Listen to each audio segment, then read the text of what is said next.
di surga, karena Engkau telah lebih dulu menyerahkan hidupmu bagi kami dengan pengorbananmu di atas kayu salib.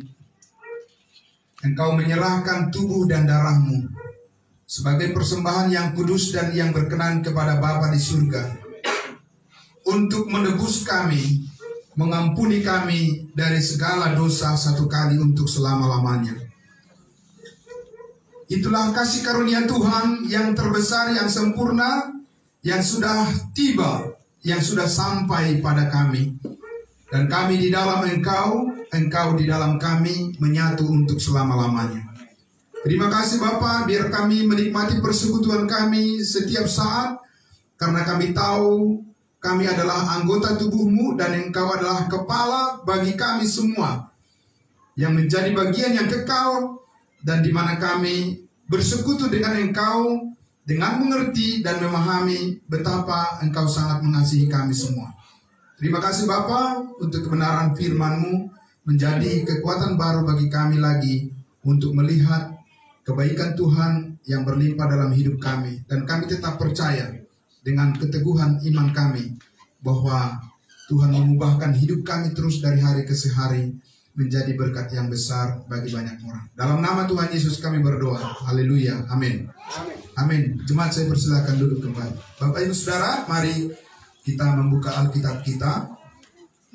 Hari ini saya akan melanjutkan apa yang sudah saya sampaikan pada hari Minggu yang lalu, ya, tentang dua rahasia Allah, dua rahasia yang dibukakan saat ini, ya.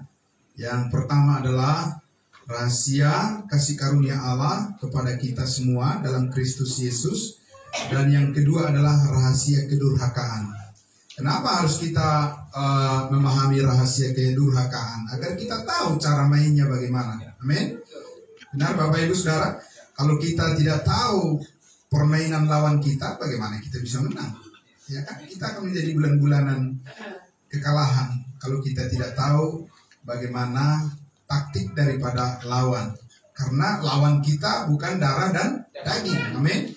Tapi kita melawan penguasa-penguasa di udara, ya, roh-roh yang sekarang sedang bekerja di dalam diri orang-orang durhaka, katanya, ya. Nah, Bapak Ibu Saudara yang kekasih dalam nama Tuhan Yesus Kristus, maka saya membawakan topik firman Tuhan hari ini adalah bagaimana kita menyelesaikan tugas kita, ya, pada dengan mendesak kepada sasaran yang tepat, ya, Bapak Saudara. Jadi menyelesaikan tugas kita dengan menekankan kepada sasaran yang tepat, ya. Kalau sasarannya tidak tepat, meleset, nah Bapak Ibu Saudara capek dan tidak ada hasil, kan begitu ya. Jadi ibaratnya dalam suatu pertandingan, ya, pertandingan sepak bola misalnya, gol, selalu gol, tapi offside. Ada nggak nilainya? Pasti stres lah, ya kan? Gol terus pak, gol, ya kan? Gol lagi, tapi apa? Offside, ya, nggak ada hasilnya. Nah, karena itu perlu, ya, golnya adalah sasaran yang tepat. Iya, kalau sasarannya tepat berarti keberuntungan yang kita peroleh. Amin. Nah, itu yang kita pelajari dari kebenaran firman Tuhan. Nah, Bapak Ibu Saudara, saya mengajak kita untuk melihat satu ayat yang sudah biasa dan sangat terbiasa kita mendengarnya, ya, dari 2 Timotius pasal 4 ayatnya yang ke 7, ya, dari 2 Timotius 4 ayat 7, dan ayat ini sering sekali dikutip oleh orang-orang untuk menjadi moto hidupnya, bahkan di batu nisan.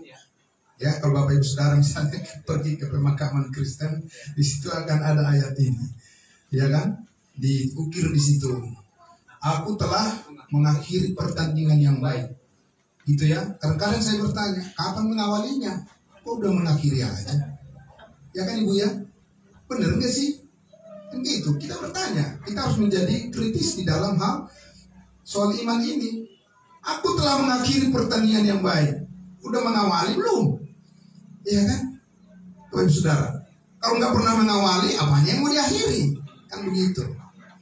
Jadi ini harus kita pahami dengan sepenuhnya. Aku telah mengakhiri pertandingan yang baik. Aku telah mencapai garis akhir. Dan aku telah memelihara iman. Ya, itu dikatakan di ayatnya yang ke-7. Tentunya kalau kita lihat konteksnya, siapa yang mengatakan ini? Aku. Yang mengaku ini siapa? Ya, di ayatnya yang ke-6 kalau kita lihat sedikit Bapak Ibu, ya. Paulus katakan, mengenai diriku, darahku sudah mulai dicurahkan sebagai persembahan dan saat kematianku sudah dekat. Karena ini adalah kitab yang terakhir yang ditulis oleh Rasul Paulus dari 13 kitab yang ditulisnya, dari Roma sampai Filemon, Rosamon. Ya. Jadi ini adalah kitab yang terakhir ditulisnya. Maka kita mengetahui bahwa ini adalah pernyataan statement dia di akhir daripada hidupnya. Ya. Nah, Bapak Ibu Saudara yang kekasih dalam nama Tuhan Yesus, kita melihat di sini bahwa ternyata Paulus itu sudah fokus apa belum? Apakah dia sudah fokus? Sudah. Dia mengatakan mencapai garis akhir. Berarti dia sudah fokus. Tapi fokusnya dari mana? Kan begitu Bapak Ibu Saudara. Harus ada, berarti di posisinya ada di mana dia. Sehingga fokusnya sampai akhirnya bisa dia menyelesaikan apa? Final. Pertandingan sampai final. Ya. Jadi kalau orang yang melakukan pertandingan olahraga, pasti dia menguasai apa? Menguasai lapangan. Ya kalau dia tidak menguasai lapangan, ya bagaimana mau bertanding, ya kan? Nah ini dia. Jadi Paulus ini sangat menguasai lapangan. Ya. Jadi dia tidak mau keluar apa? Tidak mau dia keluar lapangan. Karena itu bisa mengakibatkan kerugian. Ya. Nah, saudara, kita lihat di situ dikatakan oleh Rasul Paulus, aku telah mengakhiri pertandingan yang baik. Nah, pertanyaannya adalah bahwa di sini kita lihat kapan Paulus memulai pertandingannya, Bapak Ibu Saudara, sehingga dia bisa mengakhiri. Dan kapan saudara dan saya tahu persis, ya, kapan saudara tahu persis bahwa kita sudah berada di dalam arena, ya kan? Menang. Oh, peserta aja enggak. Menang apaan? Menang dari Hong Kong. Iya kan? Benar nggak Bapak Ibu Saudara? Ya kita harus tahu. Kita sudah jadi peserta apa belum? Kalau kita jadi peserta apa kita ini? Kan begitu, ya. Dan kalau kita udah jadi peserta, kapan kita mendaftarnya? Kapan kita resmi menjadi pendaftar di dalam pertandingan ini? Banyak orang beragama Kristen, ya yang penting pergi ke gereja, udah, ya kan? Seperti saya dulu, saya sudah mengalaminya, makanya saya ngomong, makanya saya bicara, Bapak Ibu Saudara. Jadi bukan orang lain yang saya bicarakan, diri saya, saudara. Dulu seperti itu, pergi ke gereja, ya sudah pergi ke gereja, ya hanya itu aja. Yang penting untuk meluruskan identitas sebagai Kristen, ya udah pergi ke gereja. Tapi saudara-saudaraku tidak demikian. Kita rugi kalau kita tidak mengerti awal daripada pertandingan kita di dalam iman ini, karena memang ini suatu saat akan berakhir. Amin. Akan berakhir. Lalu berakhir endingnya bagaimana? Orang bilang happy ending. Ya happy ending. Happy ending di mana? Kan gitu ya. Nah, saudaraku yang dikasihi Tuhan Yesus, mari kita lihat. Saya mengajak kita untuk melihat di Efesus pasal 1. Mari. Efesus pasal 1. Kita lihat Efesus pasal 1 ayatnya yang ke-13. Nah, saudara perlu memperbiasakan dan menghafal atau mengingat secara tuntas dan dengan mudah. Saudara mengingat akan ayat ini, ya, memperbiasakan supaya saudara mengerti apa yang dilakukan oleh Tuhan pertama kali dalam hidup saudara. Amin. Iya, harus tahu kita apa yang pertama kali dan kapan Tuhan melakukan sesuatu dalam hidup kita. Karena startnya adalah dari posisi yang tepat. Kalau dalam perlombaan startnya saja sudah salah, maka akhirnya juga akan sia-sia juga. Tidak akan berhasil. Amin. Tapi kalau startnya sudah benar, tepat, nah harapan untuk sampai pada garis finish pun besar. Amin. Ini awalnya. Efesus pasal 1 ayat 13 dikatakan, di dalam Dia kamu juga. Di dalam siapa? Di dalam Yesus, saudara-saudaraku. Banyak orang sekarang mengatakan kita di dalam Yesus. Ya, bagaimana kamu di dalam Yesus? Saya mau bertanya, bagaimana caranya kamu di dalam Yesus dan kapan? Saudara pasti tahu kapan saudara berada di ruangan ini kan? Ya tadi, dan tahu caranya, ya masuk ke dalam, melangkah. Lalu pertanyaannya, kita di dalam Yesus seperti apa mulanya? Saudara, ya, dikatakan apa? Karena apa? Karena kamu telah mendengar firman kebenaran. Amin. Orang yang belum pernah mendengarkan firman kebenaran, berarti dia mendengar firman ketidakbenaran. Bagaimana bisa ada di dalam arena pertandingan kalau yang didengarnya adalah firman ketidakbenaran? Memang ada firman ketidakbenaran, ada. Alkitab itu benar dari Kejadian sampai Wahyu. Amin. Tidak ada yang salah, 100% benar. Tapi yang menyampaikannya bisa salah. Amin, saudara. Ya, karena itu iman saudara harus bergantung kepada kebenaran. Pada apa? Pada Alkitab. Bisakah saudara membuktikan bagi saudara, bagi diri saudara, bahwa saudara sudah ada di dalam Yesus melalui Alkitab ini? Bukan saudara membuktikan hidup saudara melalui apa yang saudara lakukan. Tidak. Saya tidak akan terpengaruh dan tidak akan bisa menilai saudara di dalam Tuhan dari apa yang kau lakukan. Orang lain mungkin lebih bagus dari apa yang saudara lakukan. Soal kesetiaan, orang lain mungkin lebih setia dari saudara dan saya. Nggak bisa saya berpegang teguh pada apa yang saudara lakukan untuk menilai bahwa saudara di dalam Yesus. Tidak bisa. Karena itu relatif. Kalau hubungan saya lagi baik bagi saudara, mungkin saya mengakui iman saudara. Kalau tidak baik, bagaimana? Itu sebabnya saudara-saudaraku, ada gereja orang kudus yang tidak mau selamat dengan saudara seimannya. Iya. Apa sebabnya saudara? Apakah kebenaran sudah berubah? Tidak. Orang itu yang berubah, amin. Iya, kebenaran is kebenaran. Tidak akan bisa berubah. Nah karena itu saudara tidak membuktikan iman saudara dari apa yang saudara lakukan.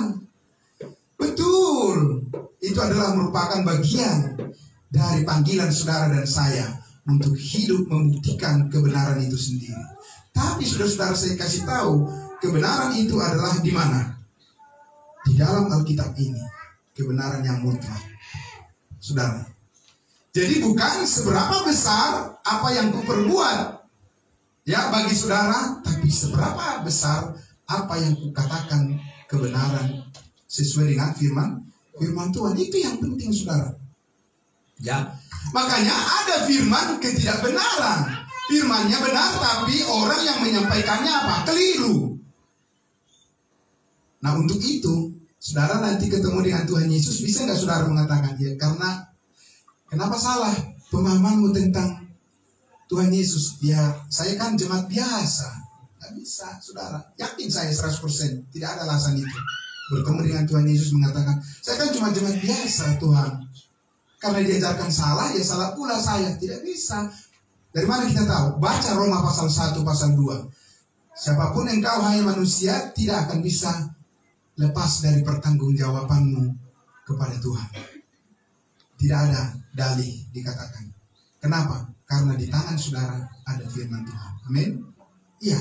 Saudaraku, jadi dikatakan di situ, karena kamu telah mendengarkan firman kebenaran, apa itu? Yaitu Injil keselamatan. Ada firman kebenaran yang memulai, saudaraku, yaitu Injil keselamatan, berita tentang keselamatan, saudaraku. Ya, itu awalnya. Ya. Ada satu berita di dunia ini, terlalu banyak berita, dan kita digempur setiap hari dengan berita melalui internet dan semuanya. Habis waktu kita, saudaraku, hanya menonton, mendengarkan yang bukan Injil keselamatan. Makanya, saudara-saudaraku, kita bukan pribadi yang kuat di dalam kasih karunia Allah kalau kita tidak memberikan perhatian kita kepada apa yang menyelamatkan. Ya, apa Injil keselamatan itu, Bapak Ibu Saudara? Injil keselamatan adalah bahwa Yesus mati di Bukit Kalvari 2000 tahun yang lalu. Darahnya tercurah mengampuni semua dosamu. Amin. Bukan sebagian dosa. Tidak ada di Alkitab dikatakan sebagian dosa aku diampuni. Tidak. Saya tidak percaya Yesus hanya mampu mengampuni sebagian dosa saya. Saya percaya semua dosa saya sudah diampuni. Amin. Ya, saudara. Sehingga melalui pengampunan segala dosa yang dilakukan oleh Tuhan Yesus di atas kayu salib atas dosa saya percaya saya pasti selamat. Ya, maka dikatakan tadi, ketika kamu percaya, di dalam Dia kamu juga. Ketika apa? Ketika kamu percaya, in the moment you believe, pada saat kamu percaya, langsung apa? Dimeteraikan dengan Roh Kudus. Amin. Haleluya, puji Tuhan Bapak Ibu Saudara. Semua orang beragama di dunia ini masih terus berupaya sampai terbungkuk-bungkuk bagaimana supaya mereka selamat. Saudaraku yang dikasihi Tuhan Yesus, apakah Tuhan yang kita sembah saat ini Tuhan yang mempersulit manusia untuk memperoleh keselamatan? Tidak. Manusia itulah yang membuat sulit mereka. Saudaraku, Tuhan sudah memberikan kemudahan yang paling mudah bagi semua manusia untuk beroleh kasih karunia Allah, untuk beroleh keselamatan hidup yang kekal, hanya melalui apa? Percaya dan langsung apa? Dimeteraikan dengan Roh Kudus. Ada meterai, dan Allah itu sendirilah meterainya Bapak Ibu Saudara. Maka kita katakan apa? Tidak ada yang bisa memisahkan kita dari kasih Allah yang ada dalam Kristus Yesus. Amin. Itu kesatuan kita dengan Dia. Dan kita mau menjalani hidup di dalam kebenaran yang indah ini Bapak Ibu Saudara. Ya, di dalam kebenaran yang sangat luar biasa, mengcover kita, melindungi kita, memprotek kita dari kejahatan dunia ini. Allah mau kita berada di situ dan kita menikmati persekutuan kita dengan Dia. Diawali dari sini. Amin. Ada kepastian keselamatan, memperoleh hidup yang kekal, ya, saudara-saudaraku, dan itu diikat oleh apa? Bukan diikat oleh kesetiaan saudara dan saya, Bapak Ibu Saudara. Di dunia ini masih banyak orang yang berbangga-bangga diri. Oh, dia setia. Oh, dia adalah orang yang konsisten. Oh, dia adalah orang yang melakukan kehendak Allah sepenuhnya. Jangan sombong. Paulus sudah katakan, sebab karena kasih karunia kamu diselamatkan oleh iman. Pasal 2 ayat 8 dan 9. Coba kita lihat, ya. Dikatakan di situ, sebab karena kasih karunia kamu diselamatkan apa? Diselamatkan oleh iman. Ya, yang sebenarnya bukan diselamatkan oleh iman. Melalui iman, true faith. Ya, jadi saudara-saudaraku, kasih karunia itu bisa sampai pada kita kalau ada salurannya apa? Iman. Dan itu bukan hasil usaha. Tidak. Itu bukan hasil pekerjaannya. Jelas Bapak Ibu Saudara? Jelas. Jangan ada orang yang memegahkan diri, saudaraku. Tapi saudara, orang-orang di dunia ini kebanyakan menyampaikan pemberitaan adalah apa? Kalau kamu taat, maka Tuhan akan memberkati kamu. Benar tak, saudara? Iya kan? Kalau kamu taat, maka Tuhan akan memberkati kamu. Kalau kamu tidak taat, maka Tuhan tidak akan memberkati kamu. Apa itu kasih karunia? Apakah karena manusia taat kepada Allah, maka dia mau mati di atas kayu salib?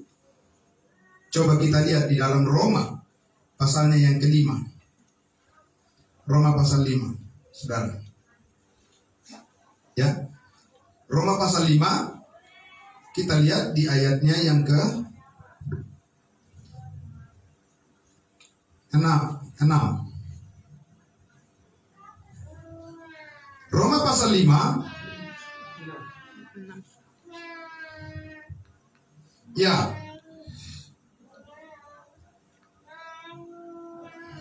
Ya, ayat 6. Karena waktu kita masih apa? Masih lemah. Bukan pada waktu kita kuat. Kristus apa? Telah mati untuk kita orang-orang apa? Orang-orang durhaka pada waktu yang ditentukan oleh Allah. Jadi Kristus mati karena kita apa?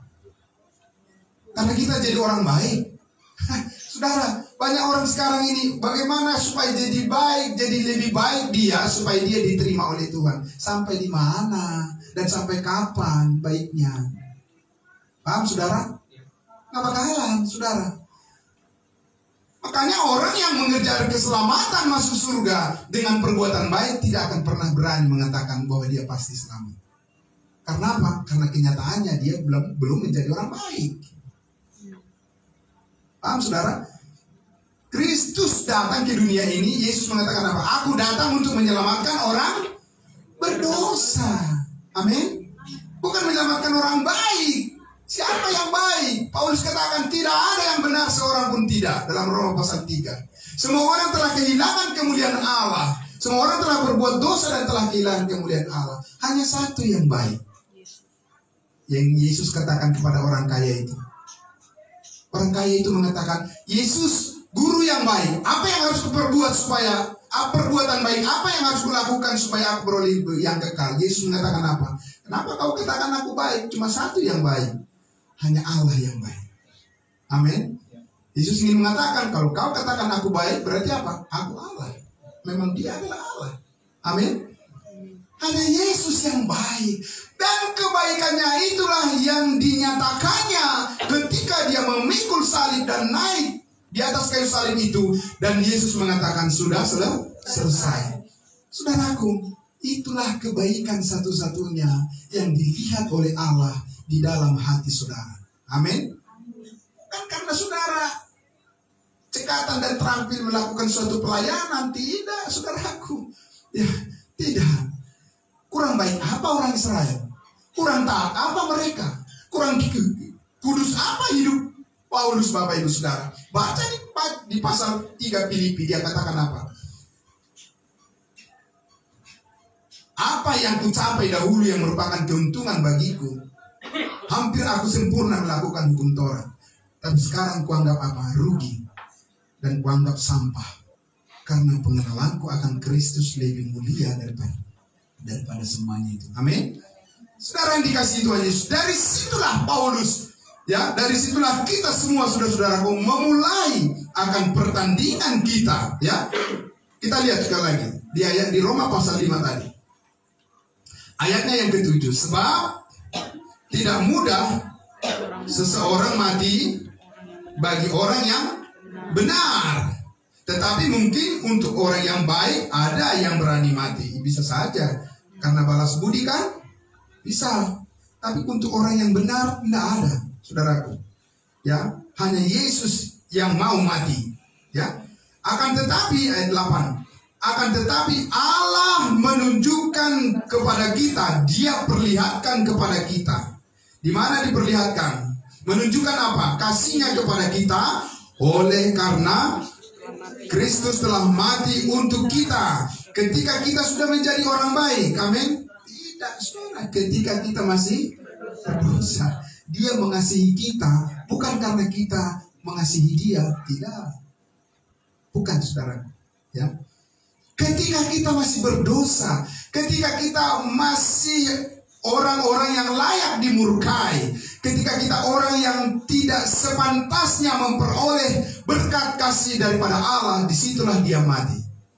Ada nggak orang yang mau seperti itu di dunia ini, Bapak Ibu Saudara? Nggak ada yang mau, ya kan? Semua orang berbuat baik. Kalau aku baik padamu, berarti apa? Ingat ya, suatu saat juga apa? Engkau harus baik padaku. Kan begitu, Saudara. Hanya ada di dalam diri Allah, di dalam Yesus Kristus. Dia mau mati untuk orang yang jahat, Bapak Ibu Saudara. Supaya apa, saudara? Ayatnya yang ke-9. Lebih-lebih, ya, lebih-lebih ini adalah suatu kelebihan yang luar biasa, ya, saudaraku, yang menjadi berkat bagi kita. Karena kita apa? Sekarang telah dibenarkan oleh apa? Oleh darahnya. Kita jadi benar. Dilihat oleh Allah Bapa. Apa yang dilihat oleh Allah Bapa? Saudara-saudaraku, Apakah ketaatan saudara dan saya yang dilihat oleh Allah Bapa? Tidak, saudaraku, nggak pernah, tidak akan bisa memadai, saudaraku, tidak. Ya, dikatakan di situ, ya, lebih-lebih karena kita sekarang telah dibenarkan oleh darahnya, kita pasti akan diselamatkan dari murka Allah. Jadi Allah melihat darah Yesus yang tertumpah ada di dalam diri saudara, ada di dalam hati saudara dan saya. Amin. Itulah yang Allah Bapa lihat, kekudusan itu. Bukan kekudusan saudara dalam perbuatan, tidak. Memangnya saudara bisa kudus dalam perbuatan? Caranya bagaimana, saudaraku? Ingin tahu? Ya, bisa? Manusia sudah jatuh ke dalam dosa semuanya, saudara-saudaraku, ya. Sudah jatuh ke dalam dosa dan maut sudah berkuasa atasnya. Belum lagi hidup di bawah hukum Taurat yang menekan hidupnya. Belum lagi dikuasai oleh daging yang terus membawa manusia itu jauh daripada kehendak Allah. Bagaimana cara berbuat baik, saudaraku? Tetapi darah Kristus yang tertumpah di atas kayu salib, ya, yang suci itu ada di dalam hati saudara dan saya, dan itulah yang dipandang oleh Allah setiap hari. Amin.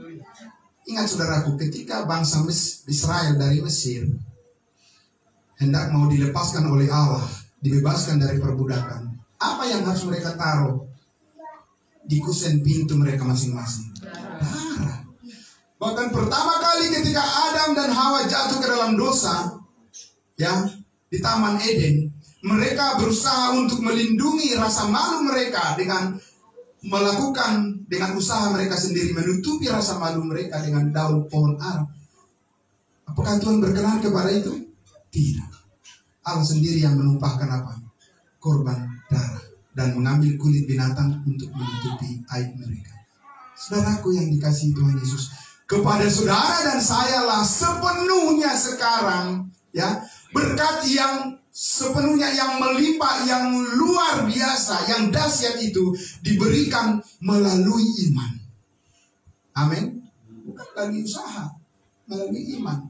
Karena Allah sekarang bekerja, sudah dikatakan apa? Paulus katakan, sebab hidup yang kami jalani saat ini bukan hidup karena melihat. Amin. Tapi karena apa? Karena percaya. Saudara, begitu juga dengan anak-anak muda. Kalian saling percaya, ada kekuatan Allah di dalam diri kalian. Amin. Ya, itu saudara. Bukan usaha seberapa besar usahanya, saudara. Semua usaha sudah disempurnakan oleh Tuhan Yesus di Bukit Kalvari. Dan dia mengatakan sudah selesai. Hasil usahanya itulah yang sekarang kita nikmati. Makanya kita berada di dalam kasih karunia-Nya. Amin. Kita belajar tentang apa yang dilakukannya untuk kita. Karena dengan begitu kita dimampukan untuk melakukan lebih daripada apa yang kita pikirkan dan yang kita doakan. Amin. Ya. Tapi kalau kita tidak mengerti dengan baik apa yang dilakukan oleh Allah pada kita, kemungkinan besar kita melakukan menurut akal pikiran kita sendiri. Karena memang kita punya akal dan kita punya pertimbangan. Semua manusia punya pertimbangan, punya akal, punya kemampuan untuk memilih, punya kemampuan untuk bertindak. Persoalannya adalah apakah pilihan itu adalah pilihan di dalam berdasarkan pengertian akan kasih karunia Allah atau tidak. Itu masalahnya di situ, Bapak Ibu Saudara. Dan untuk itu diperlukan apa? Diperlukan pengetahuan yang baik, pengetahuan yang benar, ya. Seperti yang disampaikan oleh anak-anak kita tadi di sini, ya. Itulah yang baik, yang berkenan kepada Allah, Juru Selamat kita, yang menghendaki supaya semua orang diselamatkan. Apa saudara sudah tiba pada titik di mana saudara sudah diselamatkan? Amin.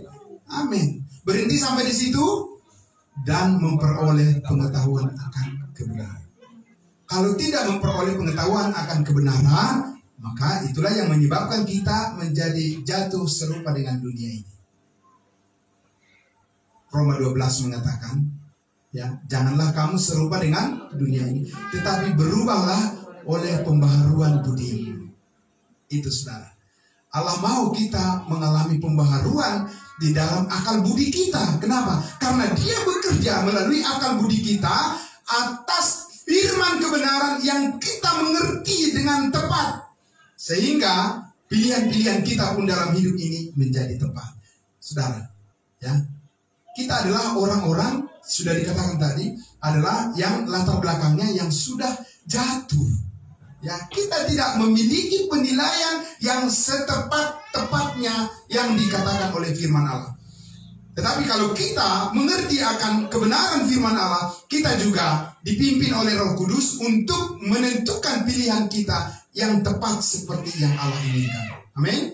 Nah, maka itu saudaraku, dikatakan tadi, lebih-lebih karena kita sekarang, ayat 10, sebab jikalau ketika kita masih seteru, diperdamaikan dengan Allah oleh apa? Oleh kematian anaknya, lebih-lebih kita yang sekarang diperdamaikan apa? Pasti akan diselamatkan oleh hidupnya.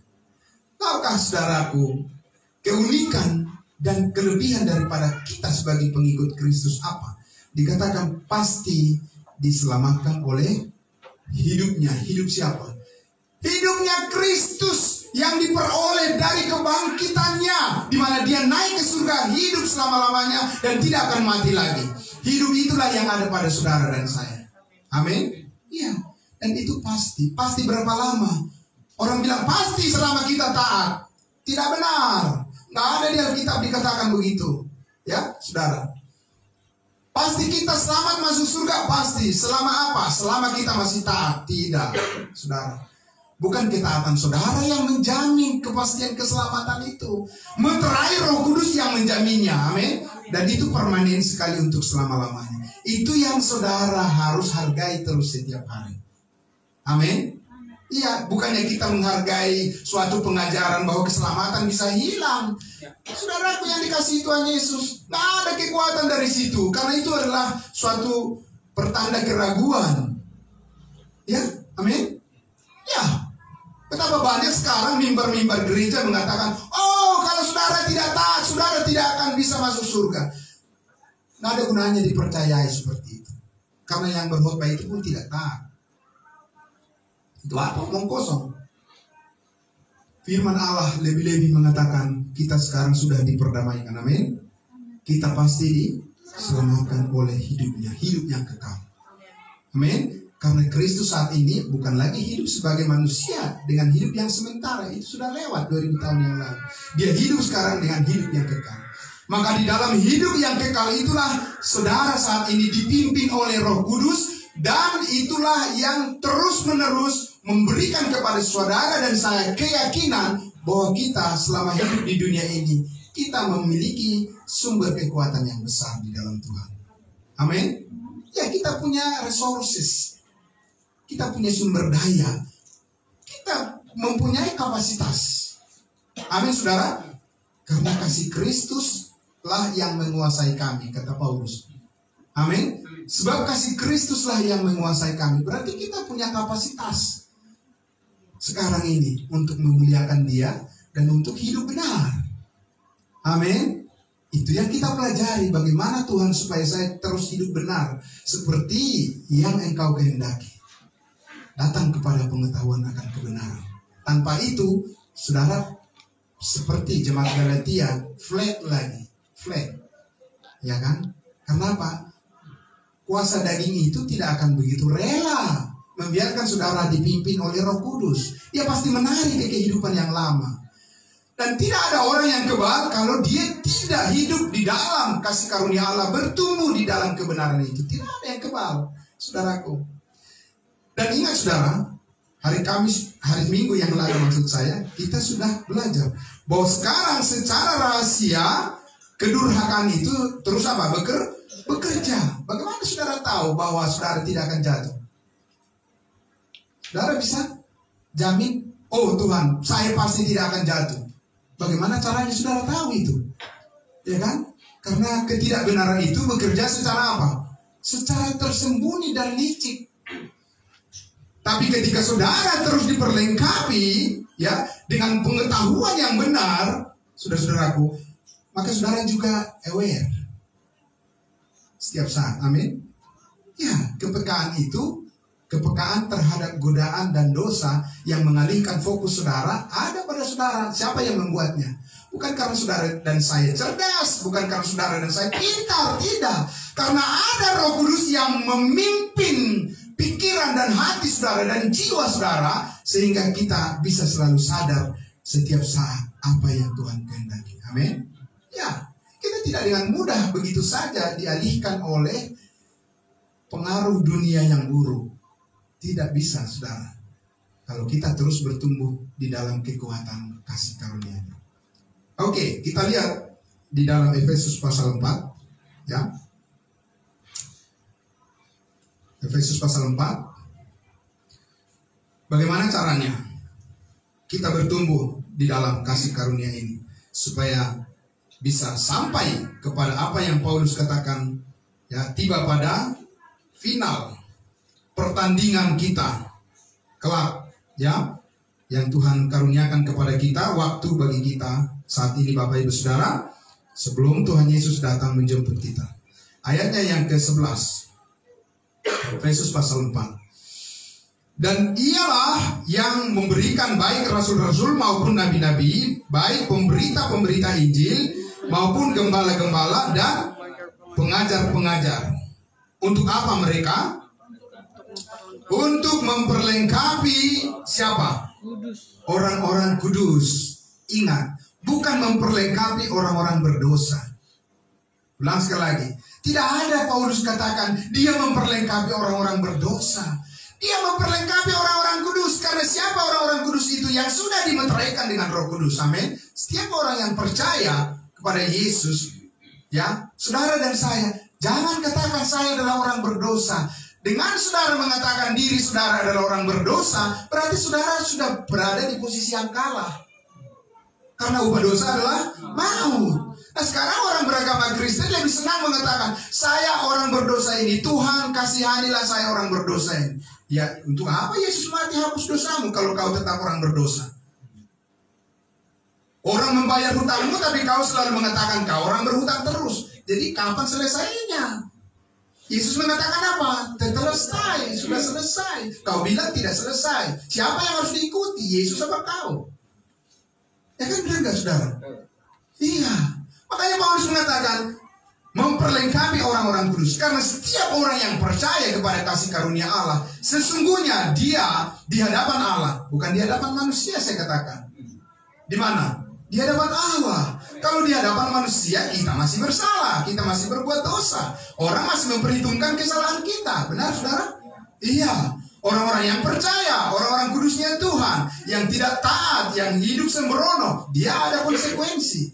Entah pemerintah yang akan memberikan hukuman kepadanya, ya.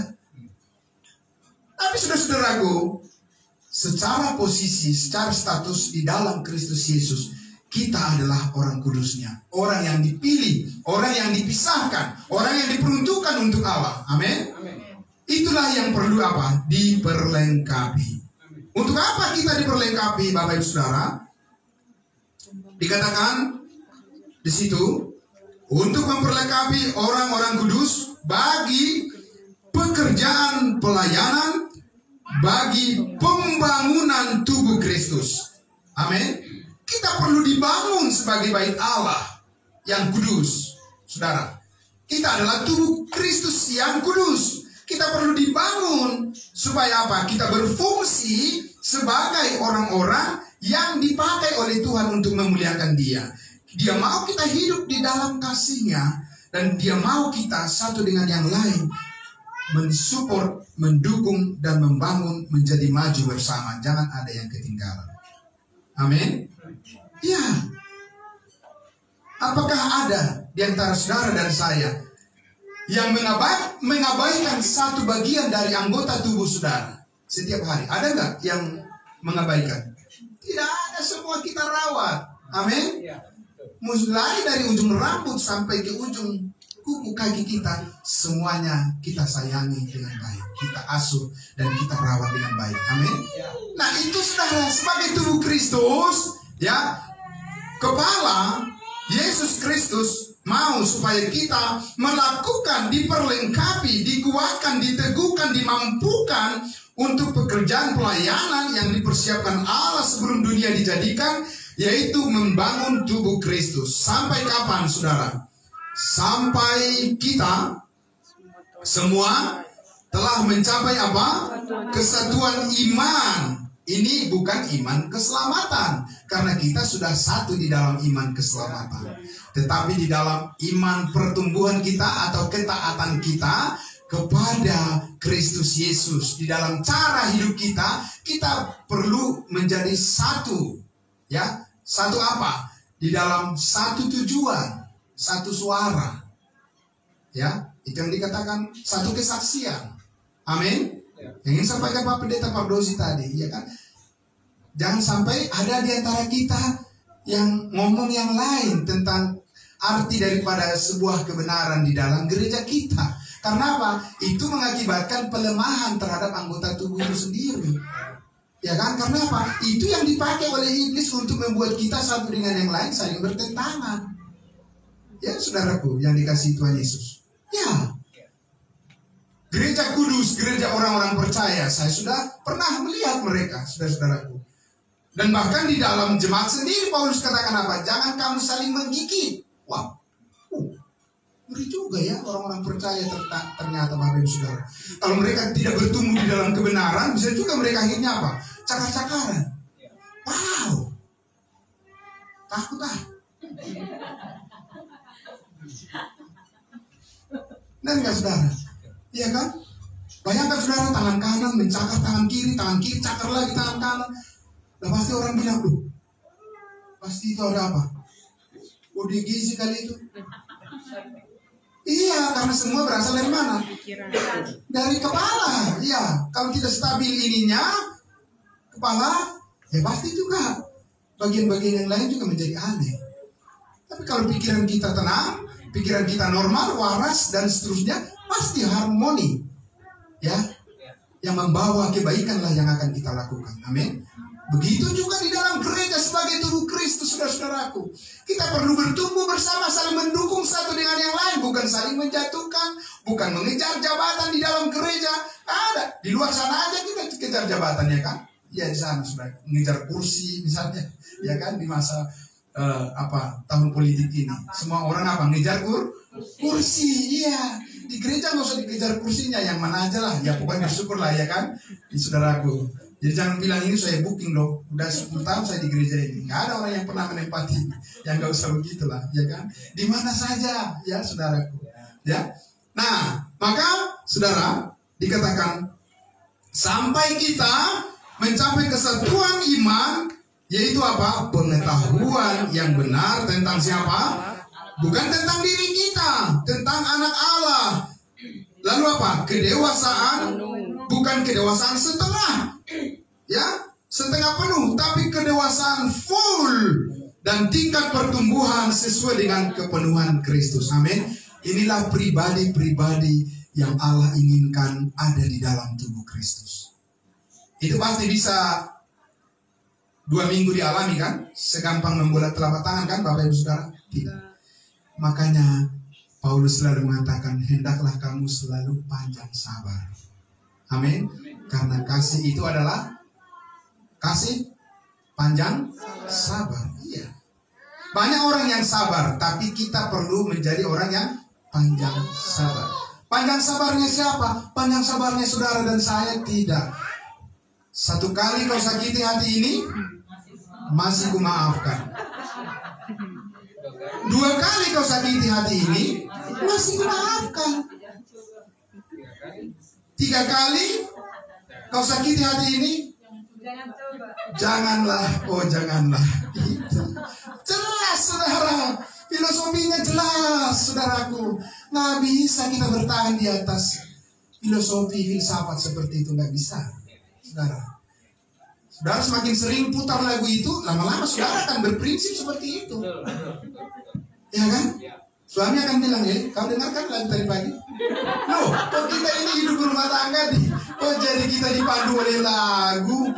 Ya, milih lagunya juga salah. Iya kan, benar nggak saudara? Karena apa yang kita masukkan ke dalam Pikiran kita kan berubahlah oleh pembaharuan pikiranmu, akal budimu. Amin. Ya kita bijaksana juga lah. Ya kan? Putarlah lagu yang bisa apa? Menguatkan.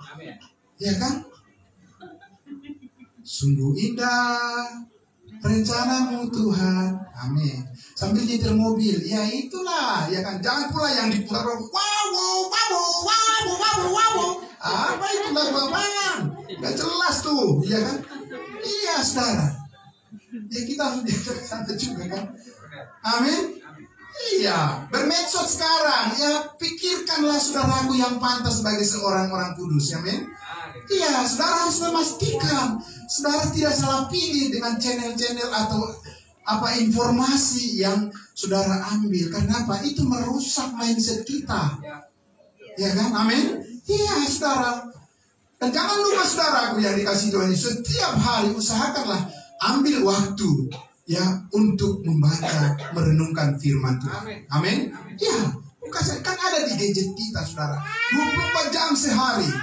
Ya, kalau saudara saja hanya 1 jam saja saudara mengambil waktu untuk sedikit membaca dari kitab Roma, kita telah dibenarkan dengan cuma-cuma. Kita pasti diselamatkan. Luar biasa ya. Saya jadi benar bukan karena apa yang saya lakukan. Aku harus menyaksikan ini kepada orang lain. Karena itu sumber kekuatan dan damai sejahtera saat ini yang Allah lakukan bagi umat manusia. Jadi saudara perlu diperlengkapi, perlu dibangun terus dengan kebenaran. Kita perlu diteguhkan oleh firman Allah saudaraku. Karena di dalam firman itu ada kuasa yang membangkitkan jiwa saudara, membangkitkan semangat saudara, sehingga saudara begitu yakin dengan rencana Tuhan yang pasti dinyatakan di dalam Alkitab dan tidak akan salah. Amin. Kata-kata manusia Bapak Ibu Saudara banyak yang akan membuat saudara kecewa dalam hidup ini. Ya, jangan perbiasakan saudara terlalu memasukkan kata-kata manusia, penilaian manusia terhadap hidup saudara. Karena saudara pasti kecewa. Ya, entah sengaja atau tidak, itulah yang kita alami di dalam lingkungan kita, di dalam lingkungan tempat tinggal kita, di lingkungan kerja kita, di mana saja saudara, bahkan di dalam lingkungan jemaat saudaraku. Ya.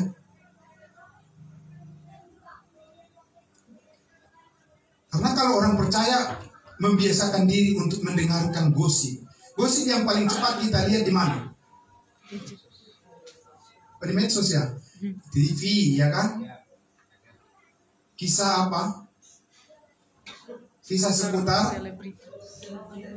Ya itulah, you know what I mean. Iya kan? Benar nggak saudara? Keseringan kita nonton itu saudaraku, lama-lama pola pikir kita juga apa? Akan dibentuk oleh apa yang kita tonton. Saudaraku yang dikasih Tuhan Yesus, mari kita menjadi bijaksana. Ya kan? Loh, gereja ini kok ngatur-ngatur kita sih untuk memilih tontonan kita? Bukan saudaraku. Ya kan? Kita mau satu suara bertumbuh bersama menjadi pribadi-pribadi yang kuat. Amin. Ya, supaya kita, Paulus katakan, saudara tahu firman yang dipesankan oleh almarhum Bapak Evangelis Dales Kawinda? Saudara masih ingat itu? Siapa yang ingat? Saudara, pada lupa ya? Saudara jangan lupa, karena beliau telah menanamkan ya pengajaran ditinggalkan bagi kita yang sangat kuat dan yang sangat teguh. Ya, 1 Korintus pasal berapa? 1 Korintus pasal 5 atau 1 Korintus pasal 2? Iya. Ayat berapa itu dikatakan?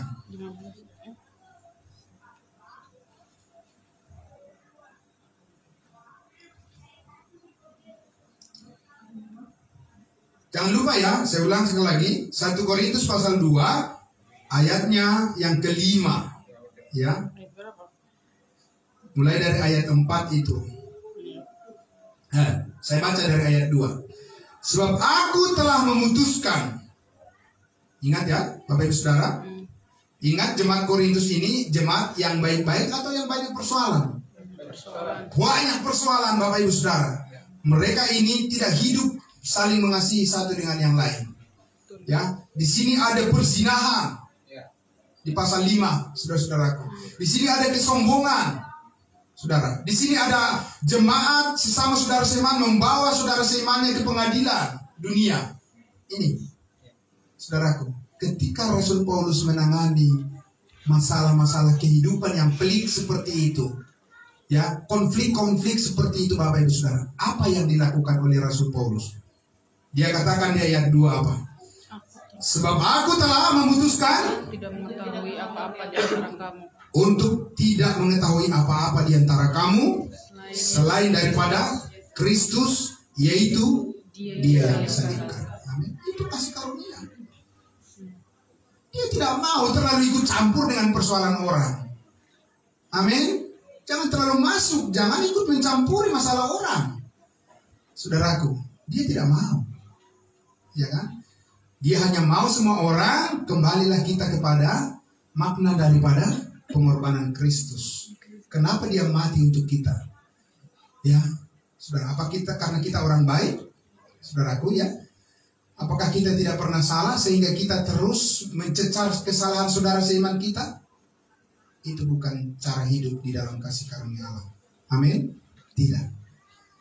Paulus katakan, aku memutuskan, saya tidak mau dengan segala persoalan yang pelik, seluk-beluk, apa yang ada masalah di antara kamu, saya tidak mau ikut campur dengan itu. Saya mau kita berbicara tentang apa? Satu hal, tentang pengorbanan Kristus. Kenapa dia mati untuk kita? Untuk mengampuni kita. Berarti kita wajib saling mengampuni. Amin. Benar nggak, saudara? Ya, itu sentral kita. Jadi kita membawakan porsi kita masing-masing, nggak perkara cukup. Jangan pula dikatakan, kalau kamu tidak mengampuni orang lain, maka Tuhan tidak mengampuni kamu. Salah. Itu sebelum Yesus disalibkan. Benar, saudaraku? Sesudah Yesus disalibkan, dikatakan apa? Hendaklah kamu saling mengampuni, seperti Kristus telah mengampuni kamu. Amin. Kristus sudah selesai mengampuni kita. Urusan kita sekarang adalah saling mengampuni satu dengan yang lain. Tapi kita mengampuni orang lain itu karena Kristus sudah lebih dulu mengampuni kita. Dan tidak ada alasan kita untuk tidak mengampuni orang lain. Karena Allah pun tidak menaruh alasan untuk tidak mengampuni kita. Amin. Ya, saudaraku, bersih. Nah, saudara, karena itu dikatakan di ayat 3, aku juga telah datang kepadamu dalam kelemahan dan dengan sangat takut dan gentar. Baik perkataanku maupun pemberitaanku tidak kusampaikan dengan kata-kata hikmat yang meyakinkan, tetapi dengan apa? Keyakinan akan kekuatan roh. Amin. Keyakinan akan kekuatan roh yang bersumber dari firman Allah. Ayat 5, supaya apa? Supaya imanmu jangan bergantung pada hikmat manusia, tetapi pada kekuatan Allah. Amin, saudaraku. Ya, supaya iman saudara bergantung sepenuhnya pada hikmat Allah. Di mana hikmat Allah? Bukan ada pada saya dan juga bukan ada pada diri saudara. Ada di sini. Amin. Yang di tangan saudara, dan kita punya itu. Ya. Sehingga kita tidak dengan mudah dipengaruhi oleh gosip yang beredar di dunia ini. Ya kan? Daging itu, manusia itu sangat mudah jatuh kepada keinginan untuk mendengarkan gosip. Dan itu keinginan daging. Tapi kalau keinginan roh, saudara bergantung pada hikmat Allah. Mari saudaraku, usahakan lebih banyak berbincang kepada saudara seiman tentang apa? Tentang firman Tuhan. Amin. Jangan yang bicarakan yang lain-lain, ya kan? Kamu dengar nggak? Kamu lihat nggak? Itu tetangga saya sebelah saya itu. Apa?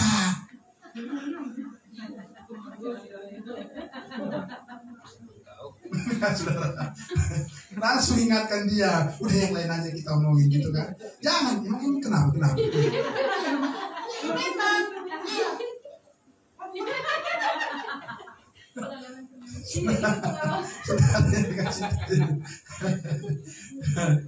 Iya kan?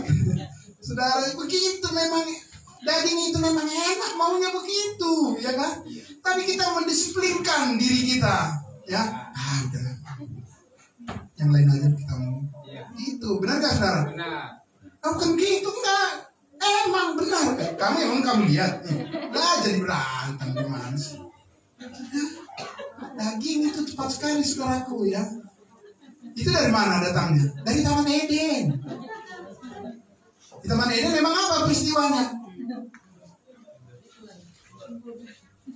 Setelah Hawa makan buah pengetahuan yang baik dan yang jahat itu, Tuhan katakan apa? Adam, apa kau makan pengetahuan yang kularang untuk kau makan itu, buah pengetahuan yang kularang untuk kau makan? Dia bilang apa? Perempuan itu. Jadi maksudmu saya salah kasih istri sama kamu? Kok salahin Tuhan? Ya kan? Istrinya yang disalahin. Tanya istrinya, Hawa, kenapa kau makan? Dia bilang apa? Ular itu. Ya, tolonglah, ya kan? Begitulah. Itu kita. Bukannya mencari solusi dari mana? Dari kebenaran firman Tuhan. Tapi kita mencari solusi dari akal pikiran kita sendiri yang sudah dikuasai oleh daging.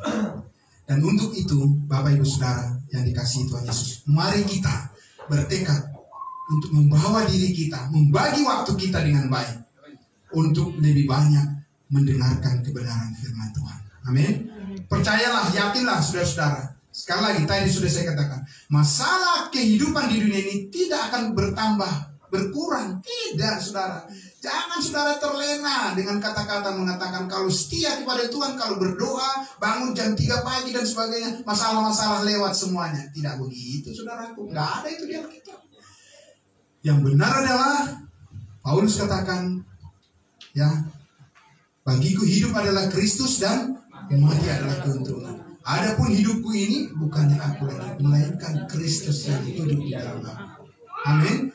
Baik maut, baik kuasa di udara maupun di bumi, tidak ada yang dapat memisahkan kita dari kasih Allah yang ada di dalam Kristus Yesus. Amin. Mari kita berdoa. Bapa di dalam surga, terima kasih Tuhan kami.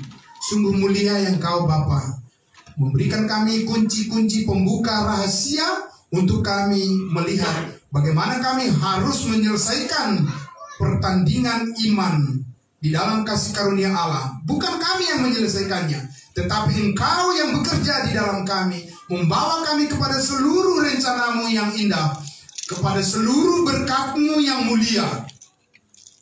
Dan Engkau memampukan kami, dan kami datang untuk terus belajar kepada-Mu.